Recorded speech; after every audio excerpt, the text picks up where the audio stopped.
hii na vibabu vimeomba nafasi ya kuingia vimenyimwa, vinakwambia vinataka meneja aondoke. Tumpongeze sana meneja wa uwanja wa Benjamin Mkapa, anafanya kazi kubwa sana. Ule uwanja unatakiwa utumike katika kusoma mashindano ya Qur'ani, utumike katika mikutano ya watumishi wa Mungu. Tumpongeze sana Pacome Zouzoua, na hii ndio maana ya kuwa na professional player.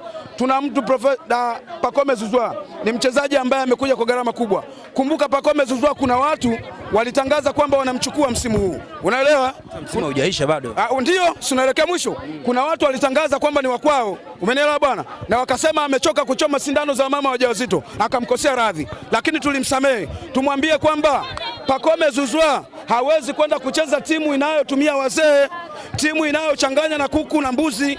Hawezi. Leo hii tumeona kuna wazee wako Benjamin Mkapa. Mpaka sasa hivi wana siku 4 wanalala pale. Hawa wazee ni wazururaji katika taifa, hawana makazi ya kukaa, wamekwenda kufanya fujo Benjamin Mkapa. Serikali ni nyakati sasa za kuangalia hawa wazee na wale waliowatuma, wanakwenda kufanya fujo kwenye uwanja wa taifa, uwanja ambao unahitaji ulindwe. Wazee wamekwenda. Kwa hiyo tuseme kwamba Pacome Zouzoua man of the match mara 3 mfululizo, hawezi kwenda timu ambayo ina vibabu na mbuzi. Bwana, wazee ambao unawazungumzia wao wakihanikiza meneja wa uwanja Mlinde Maone aweze kuondoka au apate likizo, nini hasa nadhani wao wanakitaka zaidi katika uwanja wa Benjamin Mkapa? Tumuombe waziri mwenye dhamana ya michezo na naibu wake Hamisi Mwinjuma, hawa wazee na wale waliowatuma kamateni, wekeni ndani. Kumbukeni hawa wazee walikuja na kutoa tamko, wakasema akikatwa ndani ya eneo au nje ya 18 mchezaji Chazi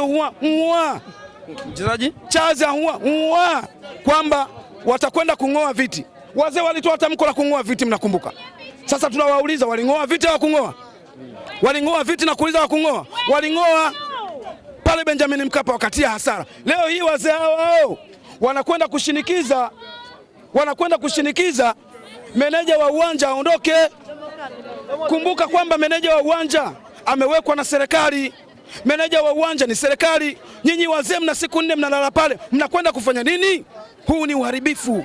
Wanakwenda kufanya furugu kwenye taifa, wanatakiwa uangaliwe sana hawa. Baada ya mchezo huu captain, mnakwenda kucheza dhidi ya Wakamikate Azam FC, wametoka kujeruhiwa dhidi ya Singida Black Stars. Mchezo huo, kuelekea mchezo huo, kwa upande wenu kama Young African, haiwatishi na ushindi mlipata leo mwembamba? Tuambie Azam mmejeruhiwa na Singida Black, na sisi Dar es Salaam Young Africans tunakuja kuwajeruhi. Huu ni muda wa kisasu, almuda dikadidara wa sahala alkisasu haku na Kiarabu ndani. Hicho kilugha cha kwetu. Mimi babu yangu mzaa mama kwao ni Misri kule Cairo. Kwa hiyo nipo na ndugu zangu nimewapokea, na niko Dar es Salaam Young Africans. Ndugu zako hawa Almasri washaingia, nimewapokea.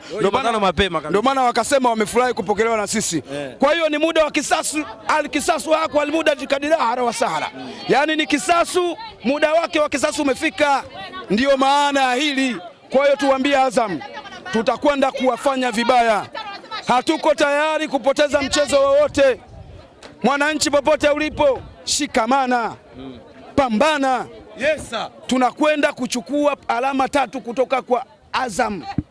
Mlizovuna zinatosha, mpaka tunakwenda kuchukua ubingwa huu shekhe. Tayari watu wanarudi uwanjani, sisi tuchapewa kombe letu. Mtamsapoti mtani Jumatano? Mimi siwezi kumsapoti, siwezi kusapoti waharifu. Nishasema hatuwezi kusapoti waharifu, na ili wanadhihirisha wazi wanaendelea kufanya uharifu. Wamewatuma wazee wakafanya fujo uwanja wa taifa. Na mimi nikwambie kitu kimoja, ule uwanja itafikia hatua hata waliotangulia walioujenga moja kwa moja watakuwa wanasikitika, tutakosa neema na baraka za Mungu. Wewe waganga upeleke wewe. Taarifa nilizoanza, wanakaribia wiki nzima waganga wanapishana mule. Leo hii na vibabu vimeomba nafasi ya kuingia vimenyimwa, vinakwambia vinataka meneja aondoke. Tumpongeze sana meneja wa uwanja wa Benjamin Mkapa, anafanya kazi kubwa sana. Ule uwanja unatakiwa utumike katika kusoma mashindano ya Qur'ani, utumike katika mikutano ya watumishi wa Mungu.